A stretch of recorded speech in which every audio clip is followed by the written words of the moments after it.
sa lahat. Sa mga nagtatanong po kung paano po makakapag-create ng account sa TESDA online program, ganito po. Punta po kayo sa Google, type nyo lang ang TESDA online program.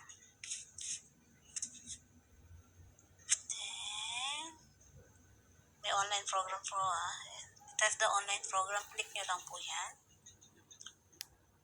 Okay. Dahil nakagawa na ako ng account ko, pupunta ako sa isa. Gawa ko panibagong account, pero try ko lang kung paano. Pakita ko po sa inyo, itong login na to. Sige. No. Test the online program. Test the online program. Si login po, andito po kasi yung create account. Login siya, meron akong automatic, pero gagawa ko para lang makita nyo. Is this your first time? Dito po sa create new account. Sa create new account po, pipili kayo ng username. Let's say, iba naman po yun sa akin. Gawa ako ng create account. O create new user. Must have at least the password and password. Let's say password ko po is new TESDA. Today is 02 test. Email address. Let's see. Tapo ako dito. Email address. Para lang po makita nyo. Ito is gawa-gawa ko lang siya. So,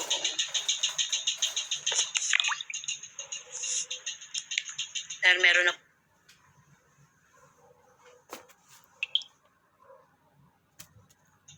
po akong account. Para lang po sa mga nagtatanong to.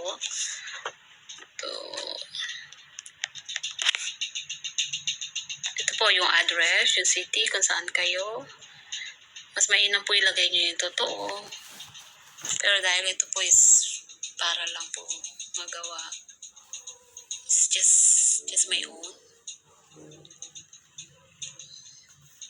Sana po masundan nyo.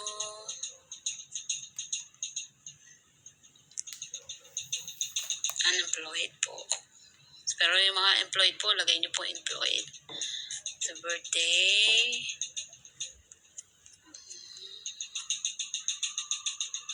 Dahil gawa-gawa ko lang naman po yan.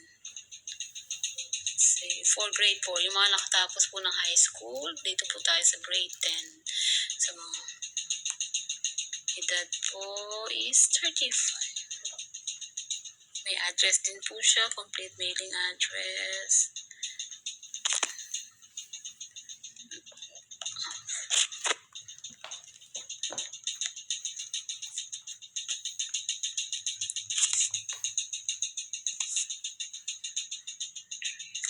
Yan lang po. Mga hula-hula ko lang po yan. Para lang po makagawa. Paano magkagawa ng account. Classification. Student ka ba? Kung ano ka dyan. May mga OFW din po. Dependent, OFW. Pwede rin OFW dependent. So, see. Type, wala namang merong disable sa inyo. Wala. Enrolling. Are you enrolling? Just say yes. A current beneficiary. Kung may scholarship po kayo, just say no or yes. No, I'm not a scholar. No. So, no. Privacy, verify. Kailangan ma-agree. You're not a robot. Then, create new account po. After nyo po create ng account yan, yung sa email, pupunta na ko kayo sa email, ang password pala. Sabi, password must have at least characters. At least 1 digit, 1 lowercase and 1. So, dahil mali ako, yung first new, diba, new, kailangan may isa ako malaking digit. So, pinalaki ko lang siya. Ulit, ito yung continuation. Once na meron na po kayong account, ito na po, hanap na po kayo sa mga ng course sa dashboard. Ito yung pinaka-dashboard yung courses. Ito yung mga nakuha kong course. So, sa mga kukuha po ng course, customize, dun po tayo sa courses. May mga courses po dyan na mahanap natin. Ito yung mga nila, choices. So, sa paghanap ko ng courses, tourism.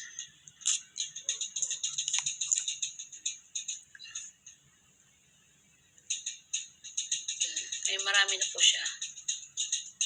Marami na, pwede mo na po niya itong introduction of food and beverage ang napili nyo. Enrollment option, enroll me in this course. Sa mga gusto pong enroll me in this course po. May option po siya. Pwede ka self-enrollment student. No enrollment key required. Click nyo lang po yung enroll me. Then, ituloy-tuloy nyo na lang po. Pag natapos nyo na po yung mga program, katulad na itong ginagawa ko sa dashboard ko, kasi hindi ko pa matapos yung isa ko. Itong una ko, housekeeping. 100% kasi binasa ko lahat na tsaka natapos ko yung quiz. Hanggang sa huli niyan is nakikita nyo yun. Dahil natapos ko lahat, may mga click. Kailangan po, lagi nyo tandaan yung mga yan, mga introduction sa mga module niyan. Pakinggan nyo po. Kasi po mag-automatic click-tick siya kapag natapos nyo na siya. Pero pag hindi naman, nabasa nyo na, napanood nyo na, hindi nag-tick, kayo na po mag-tick nyan. Madali lang po. Kailangan nyo lang i-tick lahat yan na tick. Ibig sabihin na nabasa nyo na, napag-aralan nyo na yan, yung mga lesson na yan, may mga activity din po yan, yung mga quiz. Try lang po hanggang sa makuha nyo yung highest. Hindi nyo naman kailangan maging perfect. At least ma-highest nyo lang. At least 70% or 80%. Yan. Bago nyo makita yung certificate of completion. May evaluation din po yan. Yung pinaka-huli. Pero pag once na makompleto nyo lahat yan, makikita nyo yung certificate yan.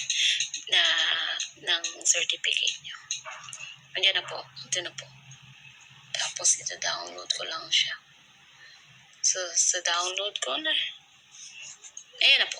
Meron na po akong certificate. Okay po. Sana po matutunan nyo lahat. Thanks for watching. Thank you po.